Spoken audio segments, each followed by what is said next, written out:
Welcome back. Episode 5, Walks with Mohen. And this series is it's going to go on for I don't know how long, but I'm gonna enjoy it while I can, because it just feels like the start of something beautiful.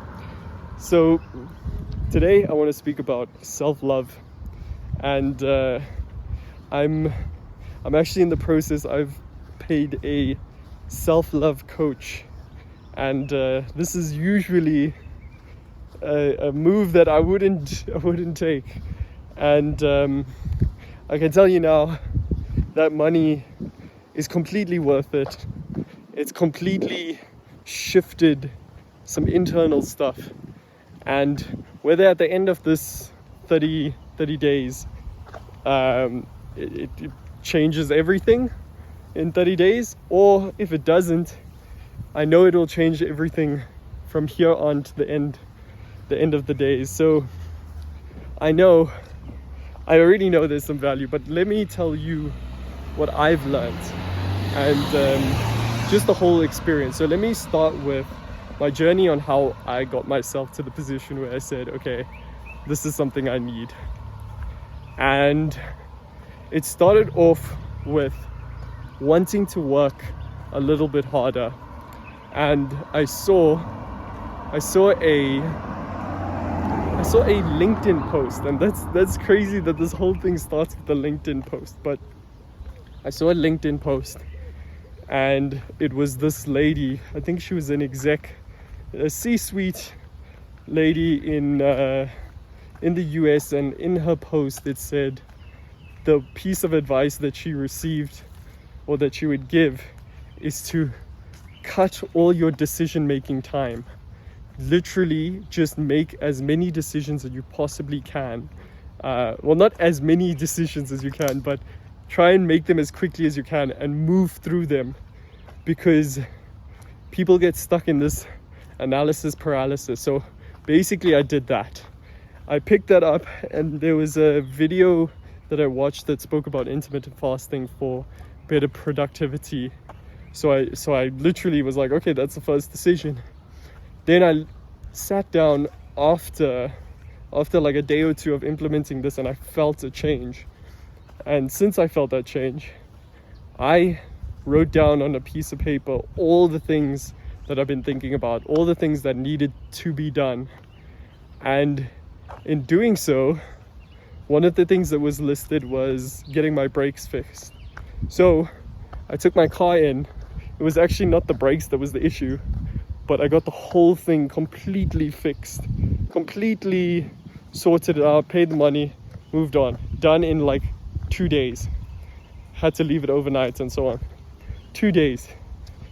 I stopped thinking about it for those 2 days and just collected the car. The point is, you free up RAM in your head when you make decisions that are finite and sure of yourself, of the people around you, whatever it is. If it's the person you're like kinda have a crush on, don't be kinda, be certain. Make the decision quickly. So that was the mindset I adopted, and it really started to change my life with picking all these things, right? Then I decided, fine, I've been messing around with YouTube, I'm gonna start it seriously. And this was like, I would say about like a couple months ago, right? So it's well over like 4-ish months. And I subscribed to this guy's YouTube channel, and I took his like coaching course.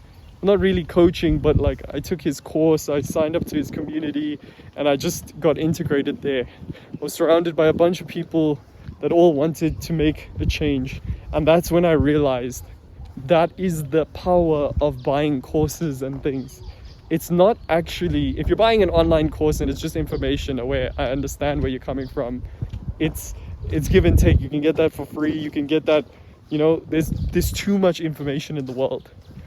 But when you buy into a community and there's people around you doing the same things, you're buying into friendships and a whole community, like a whole area around you that is going to grow you into the person you want to be. So that was technically my first minor mastermind, right?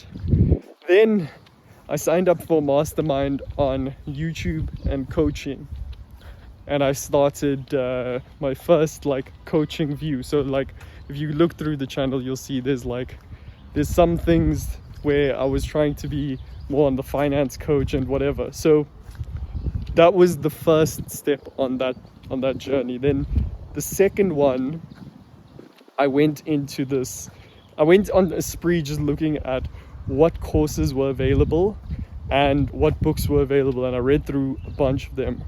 And then I came across this book called Think and Grow Rich. Good morning. So I read this book, Think and Grow Rich, and there was a chapter on fear, and that really like resonated with me. And yeah, so there was a bunch of these topics that I already kind of knew because I had the book for like 6 or 7 years, and I read some of it and I was like, oh, okay, let me go try and implement it, and I forgot about it. I came back to it and I was like, oh, this is so obvious, all of this was true. But right at the end, the chapter on fear, which I never got to, made me realize how deeply engrossed fear was a part of my life. So I was looking around, and part of the Think and Grow Rich book, they speak on auto-suggestion, which is basically affirmations to a degree, right? And basically the power of the mind, that if you set a specific goal and you keep hammering it in that this is what we need to focus on, ideas will just come to the front door. They'll keep coming. And that's the whole essence of the book, is that these ideas, if you act on them, will bring you what you're looking for.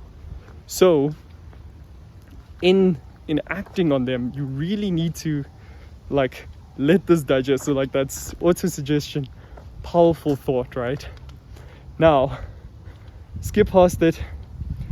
It's the key that they say is to basically getting infinite ideas, access to the infinite. That's what a lot of other books have said as well.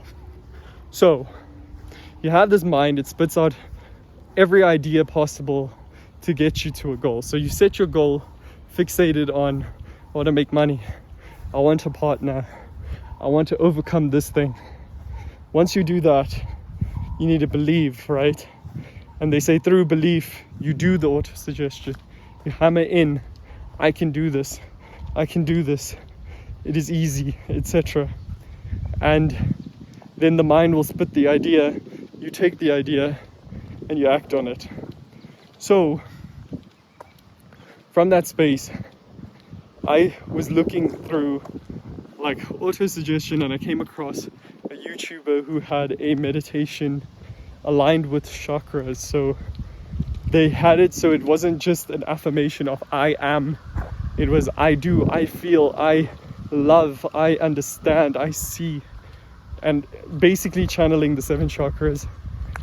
And based on that, I was like, okay, I'm gonna sign up to whatever this person has as their program, because there's something there that I felt it immediately, like, nah, there's something there that I'm missing, that I need to get and I need to understand. So I signed up for this program, and basically it's structured in like you get a bunch of like tasks to do every day that saturates your brain with self-love, with affirmations, with getting the auto-suggestion in, but like completely just working on your self-concept. And I believe it's been like 2 weeks now since I signed up, 1 week since I had my first call, and it's already started to shift everything. And that was like 2 weeks. I know by the end of the month it's gonna be something completely different. So yeah, I mean, the benefits of coaching is a massive like tool that you can use. All of these people exist creating these coaching courses, not only for you to learn something, but for you to challenge yourself, for you to uncover things you didn't know about yourself, putting yourself in a brand new pool of challenge is literally all life is about. It's about growing, it's about challenging yourself, it's about uplifting yourself, even though there are tough circumstances and so on. So I want you to think about that. I want you to think, really, are you putting yourself in a new pool of challenge, of task, of things to accomplish? And if you aren't, think about it and figure out, start listening. What are the things I can improve on? What can I jump into? And what one move can I make now that will change the trajectory of my life? I know I made 3 decisions like that, and they're all off the back of like pretty much the same thing. So ask yourself these things and take action immediately.